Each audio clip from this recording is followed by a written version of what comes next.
Assalamualaikum warahmatullahi wabarakatuh.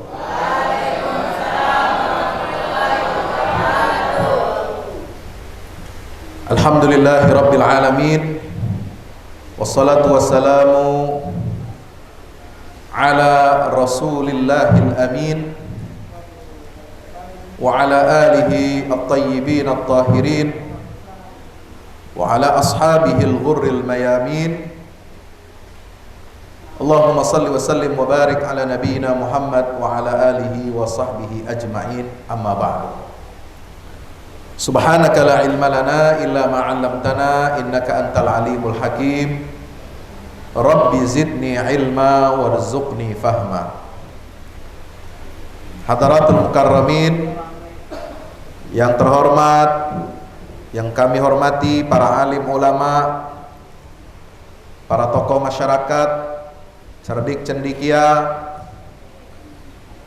wabil khusus yang kita hormati jajaran pimpinan Majelis Ulama Indonesia Provinsi Papua Barat. Hadir di sini cukup lengkap.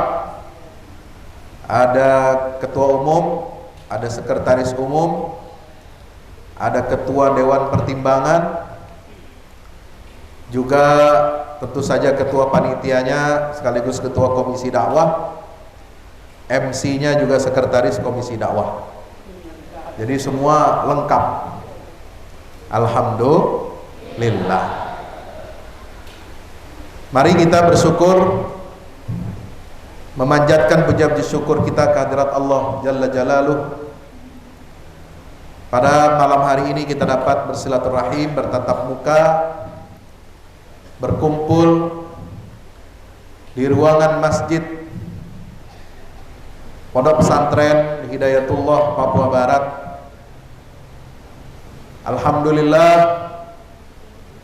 kita semua dikumpulkan oleh Allah dalam keadaan sehat walafiat.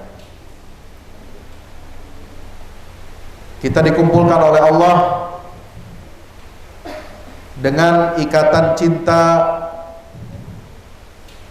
ikatan mahabbah, ikatan tali ukhuwah Islamiyah yang insya Allah mudah-mudahan senantiasa kita dapat jaga persaudaraan dan persatuan umat ini sampai akhir hayat kita. Amin ya rabbal alamin.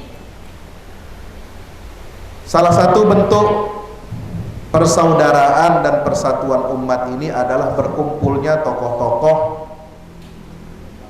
ormas-ormas Islam, pimpinan-pimpinan majelis ulama yang setiap tahunnya mengadakan kunjungan safari Ramadan. Ketua Dewan Pertimbangan MUI ini adalah juga pimpinan wilayah Muhammadiyah Provinsi Papua Barat. Yang dikunjungi ini adalah DPW Hidayatullah. Hidayatullah itu sejarahnya itu anaknya Muhammadiyah, ya kan? Ya, karena pendiri Hidayatullah itu dulu adalah ketua pemuda Muhammadiyah Sulawesi Selatan. Betul Pak ya? Betul?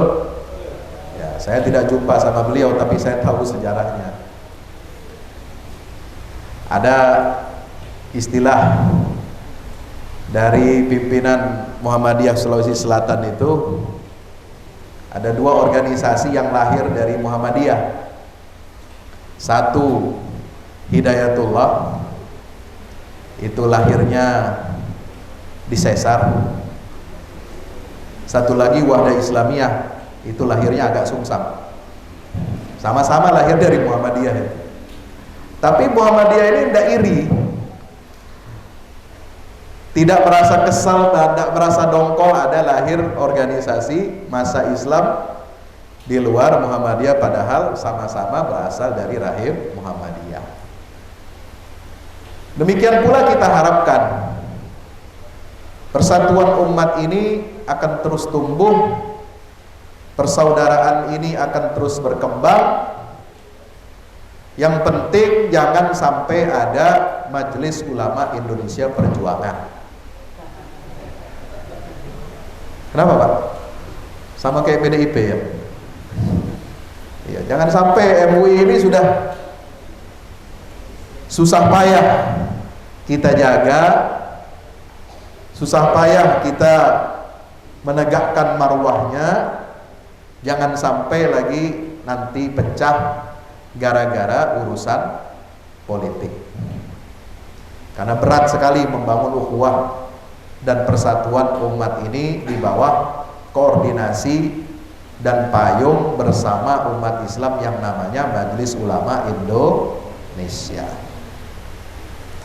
Hadirin hadirat yang dimuliakan Allah Subhanahu wa taala, saya ingin menyambung apa yang tadi saya sampaikan ketika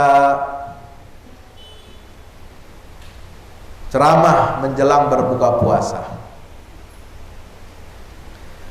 Sebab kalau tidak disambung, takutnya salah sambung. Betul? Sama seperti puasa. Kalau puasa tapi tidak kita fungsikan karakter, ciri yang seharusnya ada pada orang yang berpuasa, maka puasa itu ada tapi seperti tidak ada puasa. Mohon maaf, Ustadz siapa tadi? Ustadz Sultan. Tadi saya minta lampu ini sebenarnya untuk penerangan. Ini sebagai ibarat saja tamsil, ada lampunya, nempel tuh lampunya, ya, ada tempatnya, tapi dia tidak menyala. Bukan karena tidak ada tombol pencetnya, tapi karena memang tidak berfungsi. Mohon maaf, ini bukan mengkritik, ini memberikan permisalan. Ada lampu tapi tidak berfungsi, itulah contoh permisalan. Ada orang puasa tetapi dia tidak menyalakan tombol karakter dan ciri-ciri orang yang berpuasa di dalam dirinya. Kalau kata orang Arab, istilahnya itu apa? Wujuduhu ka'adamihi. Adanya seperti tidak ada. Jadi lampunya ada tapi seperti tidak ada karena memang tidak menyala. Ya. Maka itu saya ingin sambung lagi apa yang tadi saya sampaikan, karena tadi terbentur waktu, terutama poin yang ke-6 dan ke-7 dari ciri orang-orang yang berpuasa Ramadan. Dengan mengambil inspirasi dari surah At-Taubah ayat 112, A'udzu billahi minasyaitonir rajim, At-taibunal abidunal hamidunas saihuna ar-raki'unas sajidun. Itu udah saya jelaskan sebentar tadi sebelum maghrib. Loh, Pak Ustadz, gimana kita mau tahu ini 5 yang pertama tadi? Anak-anak santri bertanya. Ya, nanti kalian anak-anak santri tinggal tengok saja di channel YouTube saya. Like, share, and subscribe. Nah. Santri tidak boleh bawa HP. Nanti saja kalau libur Idul Fitri. Ya, boleh pakai HP orang tuanya di rumah ya. Insya. Atau kalau pengurus pesantren membolehkan hari libur santri ini tidak pakai HP memang, tapi boleh pakai melihat apa itu Smart TV. Jangan-jangan tidak tahu pula Smart TV. Smart TV itu TV yang bisa ya browsing internet, nah buka YouTube di situ. Nah itu. Jadi bisa nanti ditampilkan apakah di ruang aula atau di ruang masjid. Nah itu. Jadi nanti biar tahu sambungan sebelumnya ini apa ini Ustadz ngomong malam-malam ini. Tiba-tiba lompat ke nomor 6 dan 7. Karena untuk tidak mengulangi apa yang sudah diulang tadi sebentar maghrib. Bapak Ibu yang dirahmati Allah,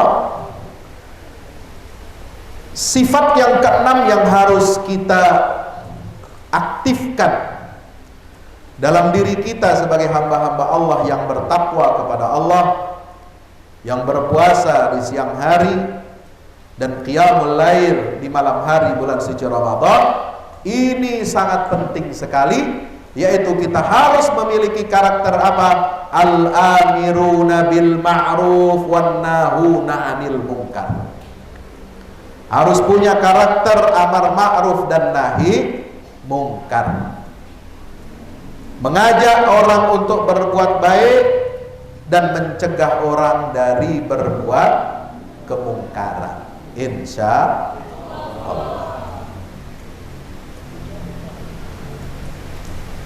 Para ustadz, para mubaligh, para khatib sudah banyak menjelaskan pentingnya kita beribadah, pentingnya kita bertaubat kepada Allah, pentingnya kita menjadi orang yang pandai memuji Allah, bersyukur, alhamdulillah, pentingnya kita menjadi pengembara yang pergi untuk mencari keridhaan Allah Subhanahu wa taala di atas muka bumi ini.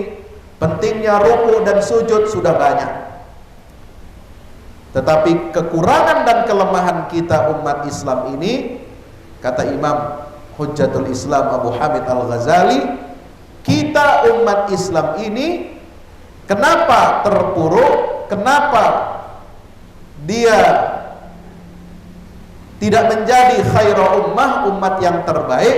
Karena umat ini meninggalkan kewajiban amar ma'ruf dan nahi munkar. Soleh sendiri, sholatnya sendiri bagus, puasa Ramadannya sendiri bagus, zakatnya sendiri bagus, bagi-bagi sedekahnya sendiri bagus.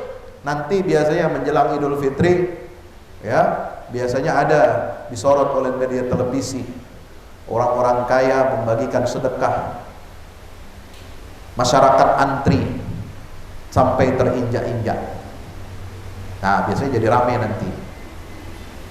Dulu ada kasus orang ngantri dapat zakat, ngantri dapat sedekah uang tunai, sampai ada yang meninggal dunia. Bagus sedekahnya, bagus hajinya, bagus umrahnya. Sampai jamaah Indonesia ini kalau haji itu ngantrinya sampai 30 tahun. Luar biasa. Umrahnya nggak berhenti-berhenti, mengalir. Kecuali di masa pandemi 2 tahun terakhir, travel umroh mati suri. Kenapa? Karena ada pembatasan dan tidak ada pelaksanaan ibadah haji dan umroh selama 2 tahun belakangan ini, kecuali hanya untuk warga lokal Saudi saja, dan itu pun sangat ketat, dibatasi, berjarak, harus daftar ini itu, karantina ini itu, dan baru sekarang ada pelonggaran umroh sudah bebas karantina. Haji tahun 1443 Hijriah ini juga akan diselenggarakan oleh pemerintah Arab Saudi. Alhamdulillah. Tapi kesalehan individu itu tidak cukup.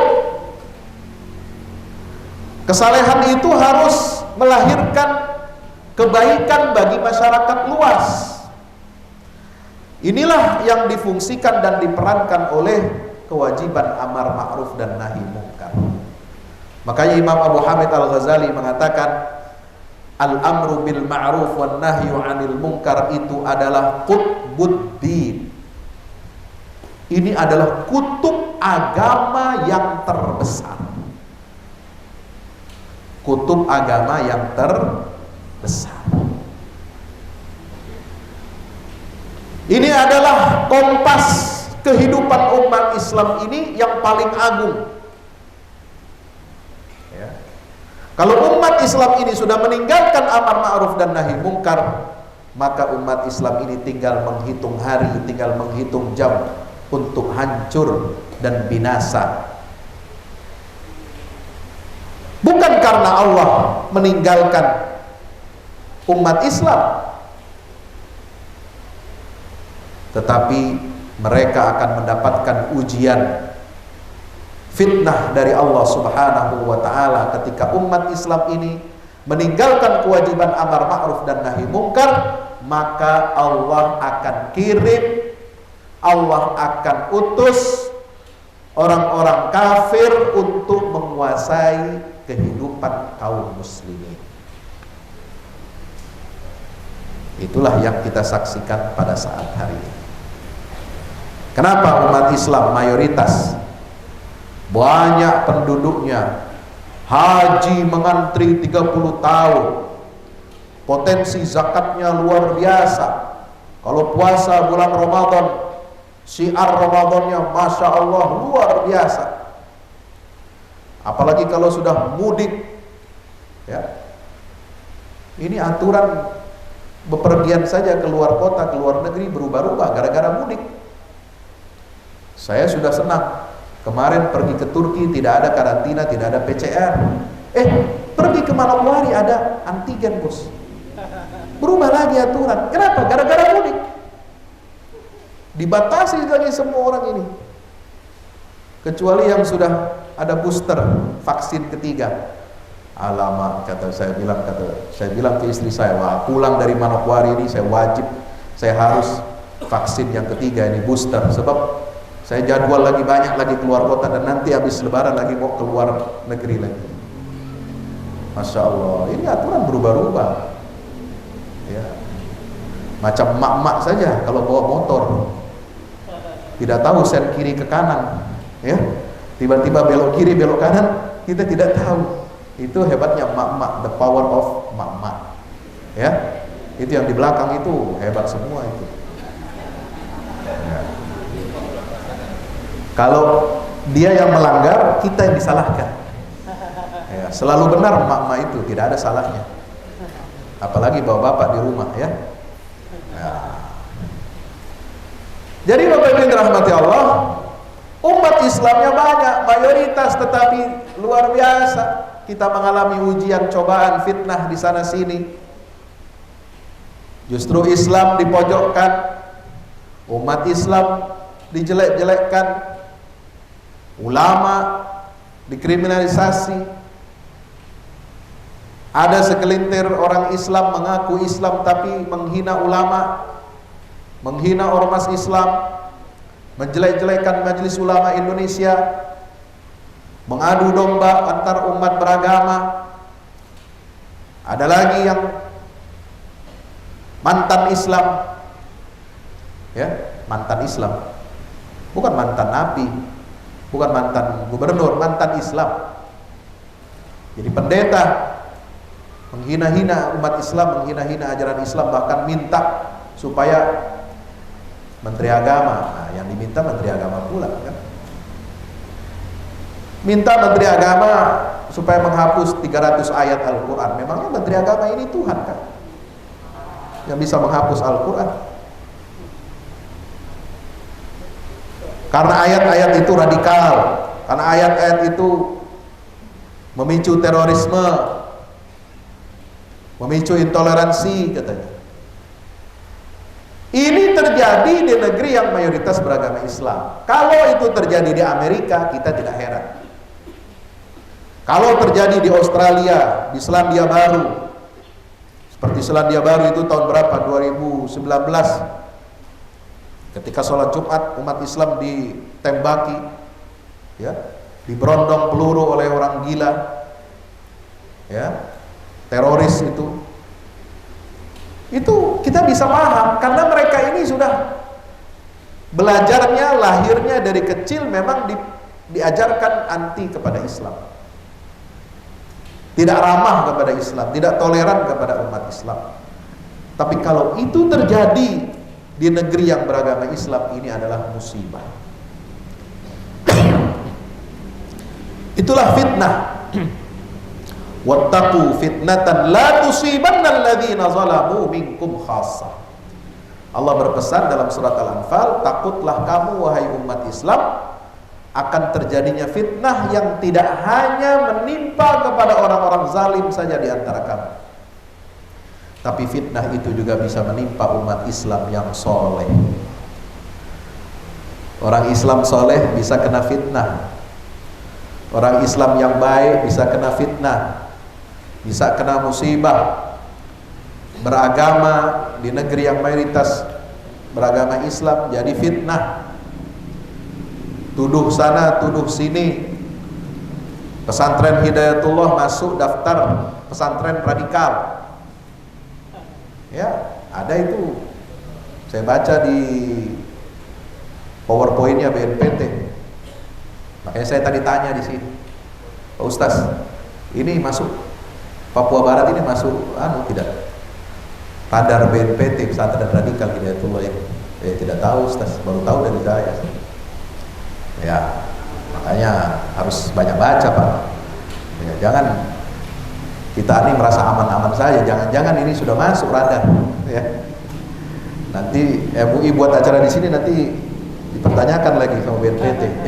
Kenapa bikin safari Ramadan kau di pesantren radikal katanya? Bapak Ibu yang dirahmati Allah, inilah ujian musibah. Kenapa musibah itu ada? Allah kirimkan musibah itu sebagai ujian kepada umat yang tidak menegakkan amar ma'ruf dan nahi munkar. Coba lihat materi ceramah tabligh akbar, semuanya kesalehan pribadi. Ada ustadz spesialis sedekah materinya, ada ustadz spesialis tahajud, ada ustadz spesialis akhir zaman, ada ustadz apalagi sholat duha, ya, ada ustadz cari jodoh, ya, model-model begitu. Ada ustadz apa tentang hati, kolbu, manajemen kolbu, kan begitu. Ada ustadz lagi macam-macam, tapi ustadz yang amar ma'ruf nahi munkar tidak ada yang berani. Maksudnya tidak ada yang mau pakai label itu. Ya. Kalau ustadz cinta ada, ustadz cari jodoh ada, ustadz sedekah ada, ustadz tahajud ada, ustadz akhir zaman ada, tapi ustadz labelnya amar ma'ruf nahi munkar tidak ada. Padahal ini kata Imam Al-Ghazali adalah qutbuddinil akbar. Ini adalah kutub agama yang terbesar. Baik dan buruknya umat Islam ini bergantung kepada tegak atau tidak tegaknya amar ma'ruf dan nahi munkar. Ya. Kalau kita mendiamkan kemungkaran, maka kita akan kena azab dari Allah Subhanahu wa ta'ala. Maka Imam Al-Ghazali dalam mengusulkan, dalam mempraktekkan islahul ummah itu, beliau selalu mendorong murid-muridnya, beliau selalu mendorong pengikut-pengikutnya untuk apa? Memasukkan tema keadilan sosial itu sebagai tema dakwah Islamnya. Jadi bukan cuma sholat fardu, bukan cuma sholat sunnah, ajakan berjamaah, bukan hanya ajakan bersedekah, bukan hanya ajakan tahajud, bukan hanya ajakan apalagi menata hati, tetapi amar ma'ruf dan nahi mungkar ini yang sangat berat untuk kita kerjakan. Ya, maka orang-orang yang berpuasa ini jangan menjadi hamba-hamba Allah yang pasif. Harus dia memiliki karakter al-amiruna bil ma'ruf wan nahuna 'anil munkar.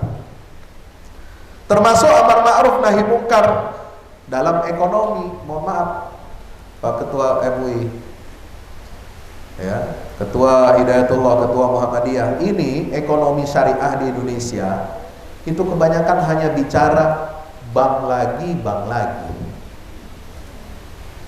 asuransi syariah, bank syariah, pinjaman syariah, hotel syariah, wisata syariah. Giliran minyak goreng langka, tidak ada yang bicara itu ahli ekonomi syariah. Kemana suaranya? Oi, Assalamualaikum. Kemana ahli-ahli ekonomi syariah MUI? Sudah ke amar ma'ruf nahi mungkar supaya menurunkan harga minyak goreng, bos.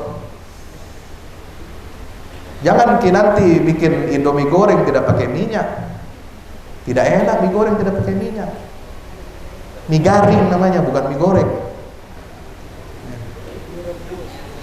Nanti kalau minyak goreng langka lagi tidak bisa masak opor. Ya. Jadi tolonglah, ini yang ahli-ahli ekonomi syariah, jangan hanya bicara kapital terus. Bank syariah, asuransi syariah, simpan pinjam syariah, koperasi syariah, hebat berbusa-busa. Tapi ketika kebutuhan pokok umat ini hilang dan langka atau harganya naik melambung, tidak ada yang bicara. Ya. Maka ini bagian dari tawasau bil haq, tawasau bis sabr, amar ma'ruf dan nahi mungkar. Bagus kita bicara konsep wisata syariah, rumah sakit syariah, halal lifestyle, fashionnya, foodnya, apalagi funnya, apalagi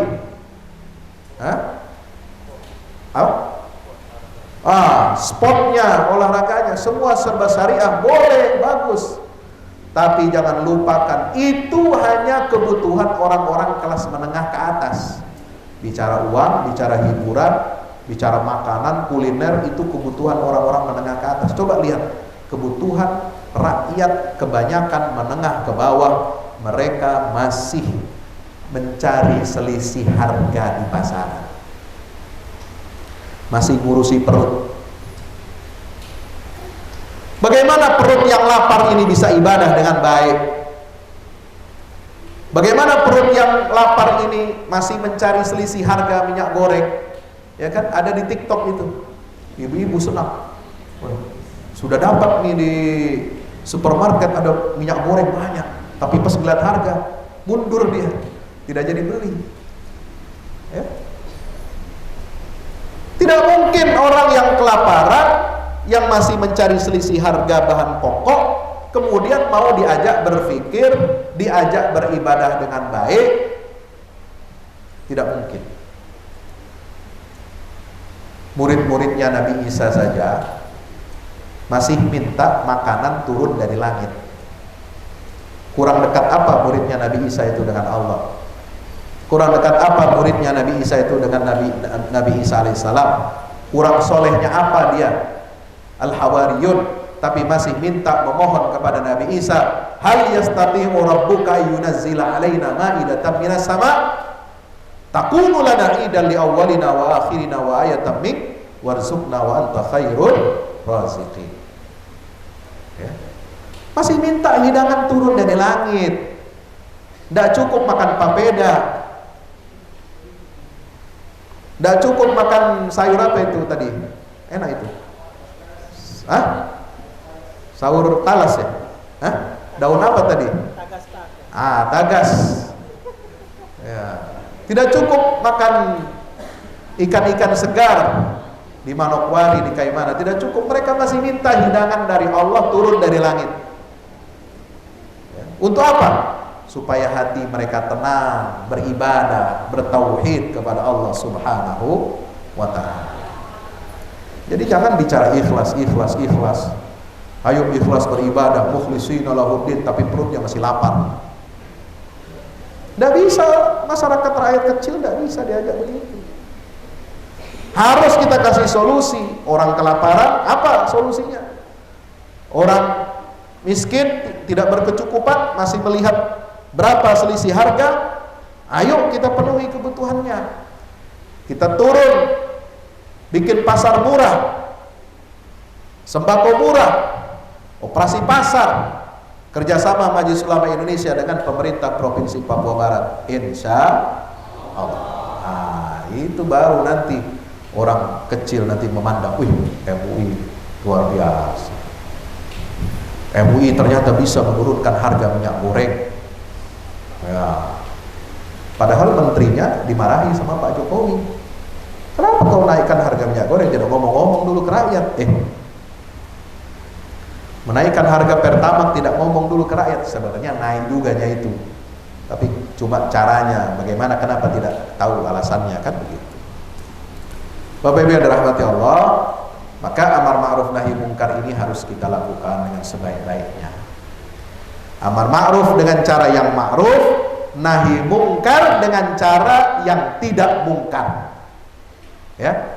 Jadi kalau mencegah kemungkaran jangan pakai cara-cara yang mungkar. Bakar sana, bakar sini, lempar sana, lempar sini. Nggak boleh. Itu bukan nahi mungkar namanya. Ya.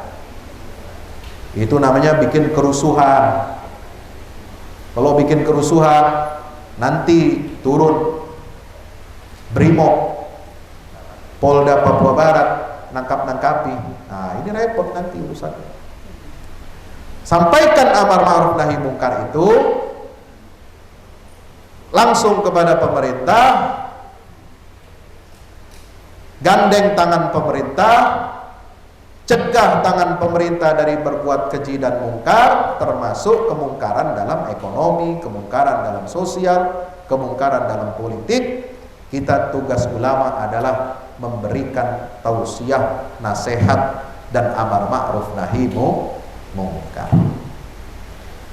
Jangan kita hanya mengatakan kita ini partnernya pemerintah, kita ini mitra pemerintah, betul.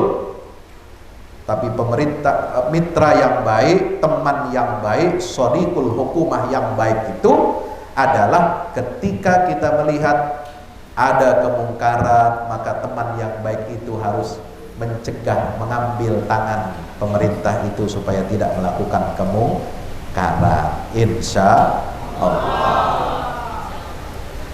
Nah, Bapak Ibu yang dirahmati Allah, yang ketujuh, yang kedua, yang terakhir ini adalah al-hafizuna li hududillah. Yaitu orang yang berpuasa ini harus punya karakter apa? Menegakkan, memelihara, dan menjaga hukum-hukum Allah, batasan-batasan Allah, halal dan haram yang diwahyukan oleh Allah. Maka kita semua sebagai santri, para alim ulama, para cerdik pandai, ini punya fungsi yang tidak ringan, fungsi yang sangat berat, yaitu mengajak umat Islam ini untuk senantiasa mematuhi hukum-hukum Allah, syariat Allah subhanahu wa ta'ala. Jangan kita mengubah-ubah hukum Allah, jangan kita mengubah-ubah syariat Allah, jangan kita menghalalkan apa yang diharamkan oleh Allah, atau sebaliknya menghalalkan apa yang diharamkan oleh Allah. Sekarang banyak fenomena yang terjadi di tengah-tengah masyarakat kita yang di blow up oleh media massa supaya umat Islam ini tidak punya pegangan, terombang-ambing. Seperti apa? Sekarang yang lagi marah itu di blow up oleh media tentang perkawinan beda agama. Ya. Ini seperti sistematis. Corong-corong media ini memblow up berita tentang perkawinan beda agama. Muslimah kawin dengan laki-laki Katolik, dengan laki-laki non-Muslim, kemudian dia menikah diberkati di gereja juga pakai akad secara Islam. Ini apa-apa? Ya. Ada tuntutan setelah itu, sengaja memang ini di blow up, ada di balik itu tuntutannya. Apa tuntutannya? supaya pemerintah membatalkan Undang-Undang Nomor 1 Tahun 1974 tentang perkawinan. Atas alasan toleransi beragama, alasan hak asasi manusia, alasan persatuan bangsa, kebangsaan, atas alasan macam-macam, kita diminta dikampanyekan untuk apa? Melegalkan perkawinan beda agama. Nah ini ya. Jadi Bapak Ibu yang dirahmati Allah, jangan sampai kita ini mengubah-ubah hukum Allah. Wal hafizuna li hududillah. Ada orang puasa, dia notabene muslim, tapi kerjanya mengotak-atik hukum Allah. Ya. Ada yang buka biro konsultasi kawin beda agama. Ada yang buka jasa penghulu kawin beda agama. Na'udzubillah, tsumma na'udzubillah min dzalik. Ya. Orangnya itu juga, kelompoknya itu juga, hanya di blow up, didukung oleh oknum-oknum yang berkuasa dan media-media yang mainstream. Ya, maka itu kita harus semakin berhati-hati menjaga iman Islam kita, menjaga ketakwaan kita kepada Allah, karena menjaga ketakwaan Allah itu lebih berat daripada kita berpuasa di bulan Ramadan. Puasa Ramadan itu enggak berat. Ya. Puasa tidak menyebabkan kita mati karena kita enggak makan siang hari. Tidak ada sejarahnya orang mati karena puasa, tidak ada. Justru orang puasa malah jadi semakin sehat, semakin cerdas, semakin kuat fisiknya, staminanya. Itu kenapa? Karena berpuasa. Tapi yang harus kita khawatirkan, harus kita waspadai adalah ketika iman kita pudar, iman kita mati setelah kita menjalankan ibadah puasa Ramadan. Secara sadar atau tidak sadar, kita digiring untuk apa? Menukar agama kita. Yang kata Nabi SAW dalam hadis disampaikan, yusbihul mar'u mu'minan wa yumsi kafiran, wa yumsi mu'minan wa yusbihu kafiran. Ketika seorang itu pagi hari dia beriman, sore hari malamnya sudah kafir. Atau sorenya dia beriman, besok paginya dia sudah kafir.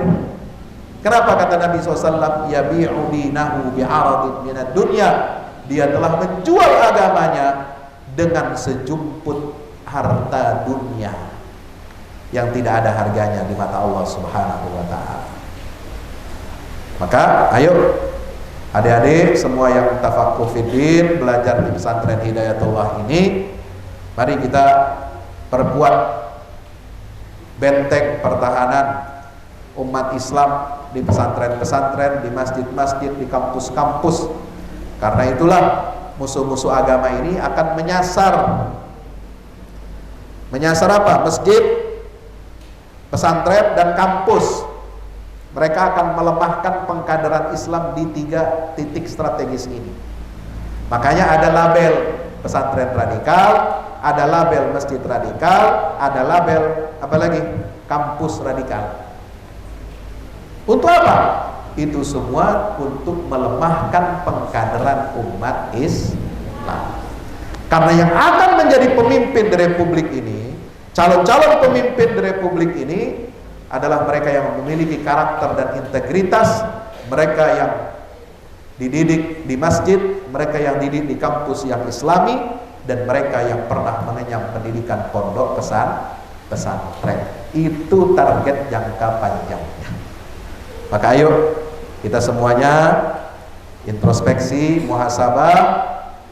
Kita harus mempererat ukhuwah persaudaraan Islam di bawah koordinasi dan payung bersama umat Islam, yaitu Majelis Ulama Indonesia.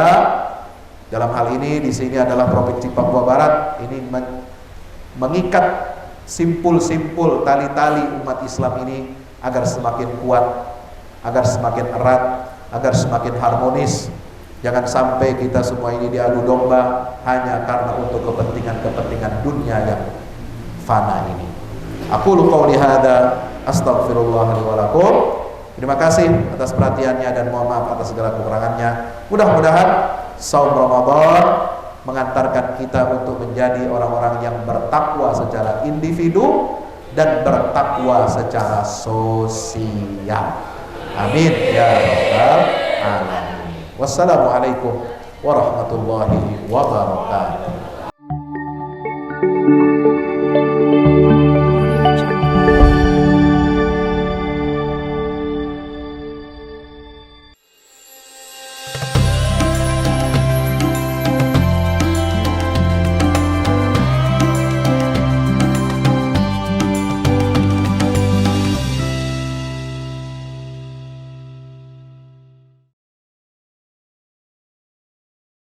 Assalamualaikum warahmatullahi wabarakatuh. Alhamdulillah kita udah selesai pengecoran rooftop ya. Itu apa? Tangga buat ke bawah. Yang ini di atas buat toren 2 biji. Ini semua udah dikeliling tembok. Ya, ini untuk lantai paling atas buat futsal, buat jemuran, buat apa, tanaman hidroponik juga ntar insya Allah ya. Terus support ya teman-teman. Alhamdulillah terus selesai pengecorannya semuanya ya. Ini progres kita terbaru, dan jadi buat olahraga, buat utilities ya, multiguna. Nah, kita turun sini semua. Ini lantai 3. Ini untuk asrama ya, untuk kamar-kamar, dan nah di situ musola. Nanti di situ musola ya. Ini kamar-kamar dan musola buat santri-santri tahfiz kita insya Allah.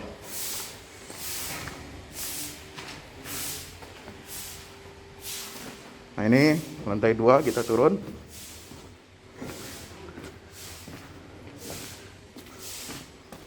Ini untuk kelas-kelas ya. Kelas-kelas tahfidz, kelas-kelas tadabbur. Insya Allah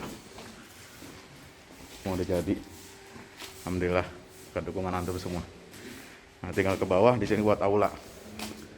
Aula semua di sini ya. Mohon doanya terus, mudah-mudahan berkah, mudah-mudahan cepat jadi finishing. Kira-kira finishingnya ini butuh 1,5 M lagi ya, mudah-mudahan. Al-Fatihah. Al-Fahmu Institute mempersembahkan serangkaian buku karya Ustadz Fahmi Salim LCMA. Buku pesan-pesan tauhid untuk negeri di masa pandemi. Buku mutiara ilmu-ilmu Al-Quran. Ada diskon 20% untuk buku tafsir sesat 58 esai kritis wacana Islam di Indonesia dan buku kritik terhadap studi Al-Quran kaum liberal.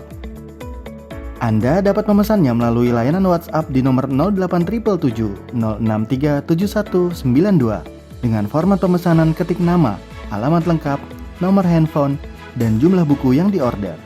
Ongkos kirim di luar harga buku dan menyesuaikan wilayah dengan paket standar. Lampirkan juga bukti transfer Anda ke rekening BNI Syariah di 0631 748573. Tunggu apa lagi? Pesan sekarang.